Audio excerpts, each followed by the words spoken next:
გამარჯობა, ეს არის გადაცემა გვერდიდან და მე ვარ დავით კალანდია.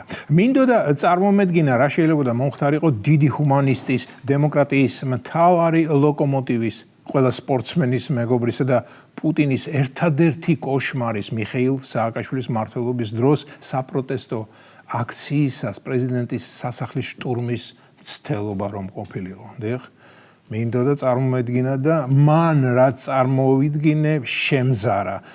მე პროტესტებს ალბათ ტყვიამ ფრქვევით დახვრეტდნენ. ყველას როგორც ერთს და მერე საკონტროლოდ მეორედაც დახვრეტდნენ სხვებისთვის ნათელი მაგალითი რომ ყოფილიყო. ვინმე მეტყვის რას ბოდაო ძმა, მაგრამ მართლა ვარ ამაში დარწმუნებული. ის რომ სააკაშვილის რეჟიმი სრულიად გულგრილად გასცემდა ცეცხლის გახსნის ბრძანებას, განა ამაში რომელიმე საღად მოაზროვნე ადამიანს ეჭვი ეპარება? რასაკვირველია არა. 4 ოქტომბრის აქციაზე დაშავდა 20-მდე სამართალდამცავი ორგანოს მუშაკი და მათგან ვინც საპრეზიდენტო რეზიდენციის შტურმს ახორციელებდა, არავინ დაშავებულა. რომ ვკითხო ჩვენ დასავლელ ეგრეთ წოდებულ მეთვალყურეებს, საქართველოში დემოკრატიის უკუსვლაო. დიახ, საქართველოში დემოკრატიის უკუსვლაა და დიდ ბრიტანეთში, სადაც ყოველ დღე 30-მდე ადამიანს იჭერენ სოციალურ ქსელებში სტატუსებისთვის, იქ დემოკრატიის რენესანსია. მეგობრებო, იქნებ ცნება დემოკრატიამ რაღაც ცვლილება განიცადა ჩვენ ეს არ ვიცით? თუ როგორც ეს ოდითგანვე იყო ორმაგი სტანდარტი, ისევ ორმაგ სტანდარტობს და ის, რაც დიდ ბრიტანეთშია აკრძალული, ჩვენთან დაშვებულია და პირიქით. ნამდვილად არც ერთ ქვეყანას არ უსურებ არეულობებსა და აჯანყებებს, იმიტომ არ უსურებ რომ პაციფისტი ადამიანი ვარ და მშვიდობა და ჰარმონია ყოველთვის მირჩევნია ომსა და დისჰარმონიას. მაგრამ ზოგჯერ ერთი წუთით მინდა წარმოვიდგინო. არ წარმოვიდგინო კი არა, მინდა რომ მოხდეს ის, რაც ჩვენთან ხდება. მაგალითად დიდ ბრიტანეთში. დიახ, მინდა რომ ლონდონის Downing Street 10 ნომერს, სადაც ბრიტანეთის პრემიერ-მინისტრის რეზიდენცია, ერთ არამშვენიერ დღეს თავს დაესხნენ თავისუფლებისთვის მებრძოლი ჩვენებური ჭინკები. მაინტერესებს ასეთ შემთხვევაში რას მოიმოქმედებს Downing Street 10 ნომრის დაცვა. და უფრო მაინტერესებს მერე რას იტყოდა ბრიუსელი, ვაშინგტონი, კიშინიოვი, კიევი, ტალინ, ვილნიუს, რიგა. თუმცა რა წარმოდგენა მინდა, განა არ ვიცით რას იტყოდნენ, დააგმობდნენ, გამოაცხადებდნენ მტრულ ძალად, მოითხოვდნენ ყველა დამნაშავის დასჯას, იყურებდნენ რომ დემოკრატიაზე იყო შეტევა, რომ ყველა დამნაშავე ციხეში და ნულოვანი ტოლერანტობა. და რა თქმა უნდა ამის წარმოდგენა, როდესაც 2020 წელს თეთრი სახლის შტურმის დროს პირდაპირ ეთერში ვნახეთ თუ როგორ მოკლა პოლიციელმა თავდასხმელი ქალი. დღესაც მზარავს, როდესაც იმ კადრებს ვიხსენებ, მაგრამ ასეთია ცხოვრება, ძალადობა უნდა დაისაჯოს. რიგ შემთხვევაში უფრო დიდი სახელმწიფო ძალადობით.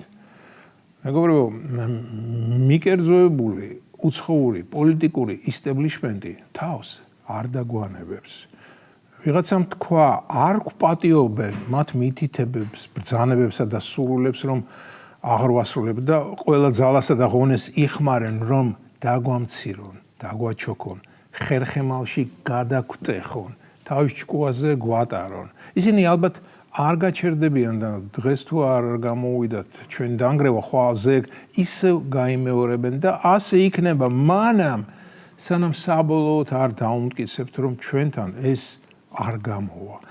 ან და სანამ იქ დიდ და ველურ დასავლეთში არ გამოიცვლება პოლიტიკური მენტალობა და სხვა ქვეყნების პატივისცემას არ ისწავლიან, არ შეიგნებენ, რომ არავინაა მათზე ნაკლები. უცხოელებმა არასწორი ფსონი დადეს.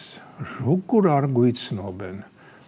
ვერ ხვდებიან ვინ ვართ და რანი ვართ. ალბათ გაკვირვებულები არიან თუ როგორ ვერაფერი მოუხერხეს ამ მცირე რიცხოვან, საკმაოდ არამდიდარ თაგორიან ქვეყანას. უცხოეთში, კერძოდ კი ევროპა, ამერიკაში ამ ბოლო წლების განმავლობაში ფასეულობების კარდინალური გადაფასება მოხდა. დღესაც არ მესმის თუ რატომ მოხდა ასე, მაგრამ ეს მათი თავის ტკივილია. ხო და მათ ძველი ფასეულობები ახალი ფსევდოღირებულებებით შეცვალეს და გიждდებიან ჩვენ რატომ არ მივყევით მათ დირექტიულ მაგალითს.